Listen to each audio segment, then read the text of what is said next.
우리 열왕기하 8장 또 오후 말씀으로 은혜를 나누겠습니다. 자, 아주 참 절묘한 그런 상황이지요. 게하시가 왕과 함께 있었고 왕은 게하시에게 엘리사에 대해서 물었습니다. 자, 이게 지금 또 절묘하다고 이렇게 표현을 하는 이유가 아람 군대가 혼비백산하고 도망을 가고 그 전리품으로 그 사마리아 성이 기사회생을 하지요. 곧 이제 총각을 다투었습니다. 막 굶어 죽을 판인데 이거 이 문둥병자 4명이 막 성에 와서는 성문 앞에서 막 외쳤습니다. 아람 군대가 다 도망갔다고. 우리가 여기 아람 군대 진영으로 가서 전리품을 그저 거두어 오기만 하면 된다. 엘리사 예언대로 했잖아요. 엘리사가 뭐랬습니까? 10년 후라 그랬습니까? 1년 후라 그랬습니까?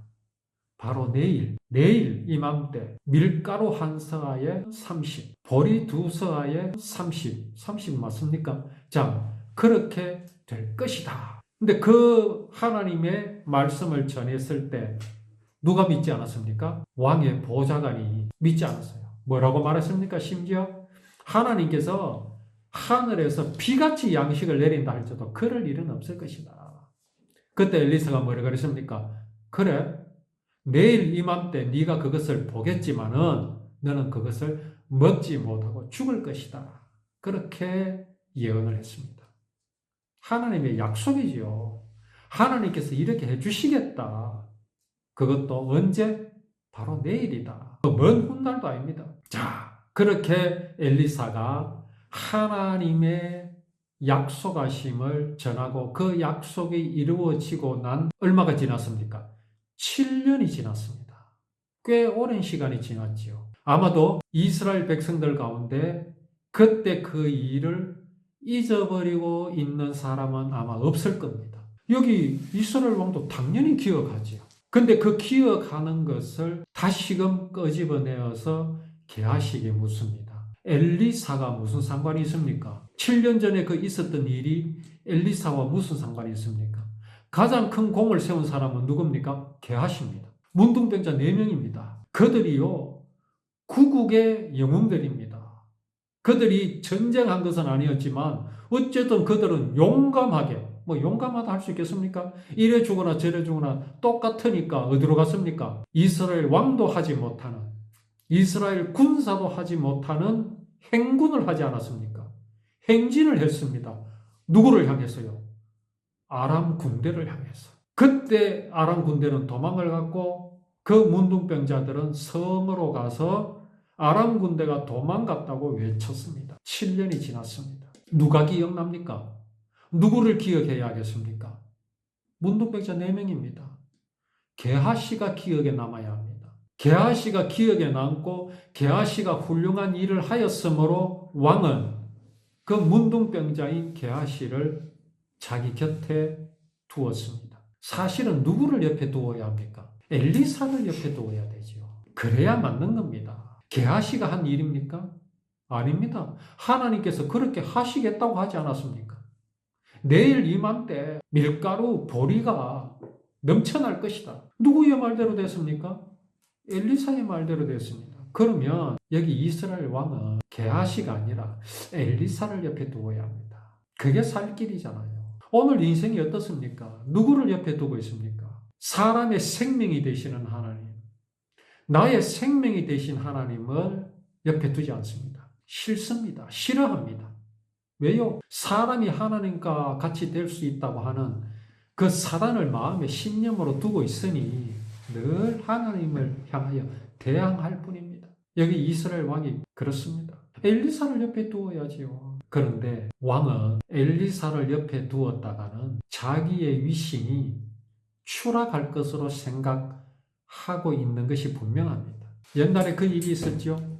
다윗이 골리앗을 무찔렀습니다. 죽였습니다. 그때 이스라엘 백성들이 뭐라 그랬습니까? 사울은 천천히요, 다윗은 만만이로다 라고 우렁차게 소리 질렀습니다. 이것이 사울에게는 어땠습니까? 큰 위협이 된 겁니다. 엘리사가 사실은 왕 앞에 그런 위치입니다. 그러니 왕이 엘리사를 옆에 두는 것에 대해서는 아마도 경계심이 있었습니다. 그래 누구를 옆에 두는 게 낫습니까? 게하시를 옆에 두는 겁니다. 그러면서 뭐라고 말합니까? 엘리사의 행적에 대해서 묻습니다. 그러면 차라리 엘리사를 옆에 둘 것이지요. 어쨌든 게하시는 은혜를 입은 사람입니다. 그는요, 왕 앞에 설 자격이나 또 그의 병으로 인해서 왕 앞에는 있을 수 없습니다. 성 안에도 들어올 수 없는 자가 지금 왕 앞에 있으니 대단한 거지요. 또 다행스러운 것은 왕이 엘리사에 대해서 또 물었고요. 그 엘리사가 행한 기적 중에 죽은 아이를 살렸다는 이야기를 하는 중에 그 증인이 또 나타난 겁니다. 자, 그 증인이 바로 엘리사가 엘리사를 도와주었고 또 엘리사가 보답해준 여인입니다. 자, 이 여인은 왜 왔습니까? 자기 재산을 돌려달라. 스스로 해결을 해보려고 했지만 그게 안 되니까 누구에게로 왔습니까? 왕에게로 온 겁니다. 자, 왕은 이 여인의 말 한마디에 뭐라고 말하느냐면 이 여자의 재산을 다 돌려주어라 라고 명합니다. 이 여인이 왕하고 무슨 상관이 있습니까? 이 여인이 왕에게 이렇게 대접을 받을 만한 무엇을 행했습니까? 이 여인이 왕에게 무슨 방을 마련해 주었습니까? 돈을 주었습니까? 아니면 큰 선물을 안겨주었습니까? 아무것도 한 것 없습니다. 이 여인은 7년 동안이나 자기 땅과 나라를 버려두고 블레셋으로 가서 살다가 지금 막 돌아왔습니다. 이 여인이 그저 자기의 땅을 돌려달라고 한마디 말을 했을 뿐인데 왕은요, 이 여인의 어떤 것도 묻지 않고 이 여인이 하는 말을 그대로 인정합니다. 그게 네 땅이다. 그게 네 재산이다. 이렇게 판단을 하고 있는 겁니다. 엄청난 혜택이지요. 그리고 또 뭐라고 말합니까? 이 여자가 떠난 날부터 지금까지 이 여자의 땅에서 생긴 수입, 그것도 다 돌려주라. 7년, 6년이었으니까 수입이라고 해봐야 얼마나 되겠습니까? 많은. 그래도 그렇게 돌려주라고 말합니다. 자, 이 여인이 이렇게 혜택을 입을 만한 일을 왕에게 했습니까? 어느 장면에서 우리가 이 여인이 왕에게 행한 것을 찾아볼 수 있습니까? 없습니다. 단 한 군데도 없습니다. 이 여인은 왕을 처음 만납니다. 처음 만납니다. 그것도 좋은 일로 만나는 게 아니고 자기 땅을 되찾기 위해서 무슨 일을 했습니까? 누구 때문입니까, 지금? 그게 바로 지금 게하시 때문입니다. 지금 게하시는요, 왕으로부터 대단한 신임을 받고 있습니다. 그렇지 않습니까? 왕은 7년 전의 일을 잊어버리지 않고 있습니다. 그 기억의 중심에 누가 있습니까? 바로 게하시가 있는 겁니다. 물론 엘리사도 기억하고 있습니다. 그러나 엘리사는 지금 왕과 함께 있지 않습니다. 아마도 함께 하자고 해도 엘리사가 거절했을 겁니다. 게하시가 있습니다. 왕의 절대적인 신임을 얻고 있는 게하시입니다. 그 게하시가 엘리사가 행한 기적, 죽은 아들을 살렸다는 그 기적을 말하는 그 가운데 그 증인이 나타난 거죠. 이 여인과 왕은 연결고리가 없습니다. 연결되지 않습니다. 그러니 왕이 이렇게 여인의 청에 대해서 앞뒤 묻지도 않습니다. 따지지도 않습니다. 단 한마디로 판결을 내어버립니다. 누구 때문에요? 게하시 때문입니다. 아무것도 묻지 않습니다. 지금 우리나라에는 저 북한에서 탈출해서 한국으로, 대한민국으로 이사온 탈북민들이 한 3만 명이 됩니다. 그들은 북한 입장에서는 어떤 사람들입니까? 먹고 살 수 없어서, 또 자유가 없어서 탈출을 했지만 북한 입장에서는 어떤 사람들입니까? 배신자들입니다. 그 가운데 한 사람이 김정은에게 가가지고 내가 여기 땅을 놔두고 갔는데, 내 집을 놔두고 갔는데 그건 내한테 돌려달라. 돌려주겠습니까? 택도 없는 소리입니다. 죽더라도 이 나라, 이 조국에서 죽어야지 조국을 배신해? 당과 순영을 배신해? 살 수 없지요. 물론 저 이스라엘이라는 엘리사 시대의 그 이스라엘, 북쪽 이스라엘이라는 나라가 그 정도의 나라는 아닐 수 있습니다. 그러나 이 여인은 분명 조국을 떠난 여인입니다. 떠났던 여인입니다. 그럼에도 왕은 아무것도 묻지 않고 여자가 말하는 모든 것들, 그 이상의 것을 돌려주라고 말하고 있는데 이것이 누구 때문에? 게하시 때문입니다. 지금 왕은 게하시가 하는 말을 전적으로 믿고 있습니다. 여인과 왕과의 사이는 전혀 연결고리가 없습니다. 그런데 그 연결을 지금 누가 하고 있습니까? 게하시가 하고 있습니다. 이게 복음입니다. 우리는요, 하나님과 우리 사이에는 연결고리가 벌써 떨어졌습니다. 언제 떨어져 버렸습니까? 우리의 조상 아담과 하와가 사람이 하나님과 같이 될 수 있다는 그 사단을 마음의 신념으로 삼으면서부터 하나님과 단절돼 버렸습니다. 연결고리가 끊어져 버렸습니다. 우리는요, 그대로 하나님 앞으로 나아갔다가는 살 수 없습니다. 죽습니다. 그렇게 나아간다는 것은 하나님을 향하여 돌격하는 것이 되어버립니다. 대항하는 것이 되어버립니다. 우리 성경에 에서더라는 왕비가 있습니다. 그는 히브리 여인입니다. 아브라함의 후손입니다. 그 여인이 바벨론의 포로가 됐지요.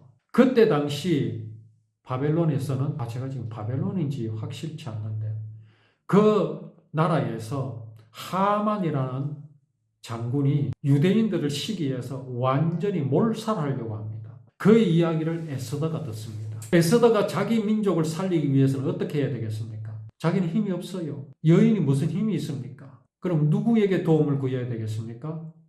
왕밖에 뿐입니다. 자, 그가 이제 왕에게로 나아가야 되는데 나아갈 수가 없습니다. 그때 그 나라에서는 왕에게로 나아가려면 왕이 내미는 홀이라는 게 있습니다. 지휘봉 같은 그런 것이죠. 우리나라도 이제 장군이 되면 그 홀을 받습니다. 그것을 내밀 때 그걸 잡아야 왕께로 나아갈 수 있습니다. 왕이 그것을 홀을 내밀었다는 것은 당신을 내게로 오는 것을 허락한다는 그 의미입니다. 그렇게 에스더는 왕께 나아가서 하만의 모든 것을 이제 말하고 하만이 오히려 죽게 되고 이스라엘을 구한다는 그런 말씀이 에스더서에 나옵니다. 여기 여인은요, 왕께로 나아갈 수 없고 그가 왕에게 자기의 처지를 이야기한다고 해서 왕이 들어줄 리가 없습니다. 그런데 일사천리로 진행됩니다. 왕께 나아가자, 또 왕에게 자기의 처지를 말하자 왕은 묻지도 따지지도 않고 다 들어줍니다. 땅도 돌려주고 그간 7년 동안 그 땅에서 생긴 수입도 다 돌려받게 됩니다. 마침 무슨 일이 있었습니까?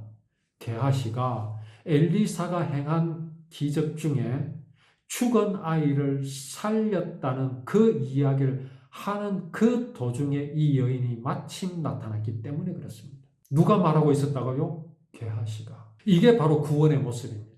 우리는요, 하나님 앞에 나아갈 수가 없습니다. 그런데 우리와 하나님 사이에 중보자가 누구십니까? 지금 이 여인과 왕과 사이에 중보자가 누굽니까? 게하시입니다. 게하시가 정확하게 말하고 있습니다. 그 정확함이 어디에서 증명됩니까? 그 여인이 나타났잖아요. 예수 그리스도는요, 우리를 살려주셨습니다. 나는 살았습니다. 나는 죽었잖아요. 생명이신 하나님을 버렸잖아요. 그런데 이런 나에게 내가 버렸던 그 생명을 예수 그리스도께서 돌려주셨습니다. 모든 사람이 영원을 사모하며 구원을 사모합니다. 마치 이 여인이 잃어버린 땅, 그것을 돌려받고자 하는 마음이 있듯이 모든 사람에게는 영원을 사모하는 마음이 있습니다. 잃어버린 생명을 찾으려는 마음이 다 있습니다. 그걸 찾기 위해서 뭘 만들었습니까? 사람들은 종교를 만들었습니다. 신을 만들었습니다. 그게 다 신념 아닙니까? 그 신은 사람에게 무엇을 공짜로 주지 않습니다. 열심히 돌을 닦아야 되고 열심히 수련해야 되고요. 고행해야 되고요. 자기 몸을 막 상해가면서 자기 손을 촛불에 지지기도 하고요. 맨살을 막 뚫어가지고 공중에 매달기도 하고요. 한 손을 높이 들고 10년이고 20년을 그렇게 있기도 하고요. 그래야 구원받을 줄 압니다. 하나님은 그런 하나님 아닙니다. 이 여인이 자기 땅을 돌려받기 위해서 뭐 했습니까? 왕께로 왔잖아요. 하나님께로 나와야 합니다. 그런데 내 혼자 나가면 안 됩니다. 하나님과 나 사이에 중보자가 되시는 하나님이 가장 신임하시는 분과 함께 나아가야 합니다. 여인이 왕께 나아갔을 때 게하시가 있었습니다. 우리가 하나님께 나아갈 때 누가 계십니까? 예수 그리스도가 우리와 함께 하여 주십니다. 게하시가 말하니 왕은요 묻지도 따지지도 않았습니다. 예수 그리스도께서 우리의 중보자가 되어 주셔서 하나님께 나의 모든 걸 말씀하여 주십니다. 저 사람은, 저 아이는 아버지 앞에서 죽을 수밖에 없습니다. 아버지를 버렸습니다. 생명을 버렸습니다. 그러나 아버지요, 내가 저를 대신해서 죽지 않았습니까? 아버지께서 저들을 대신하여 나를 받지 않으셨습니까? 이 말 한마디에 하나님은 묻지도 따지지도 않습니다. 그런데 오늘날 교회는 뭐라고 말합니까?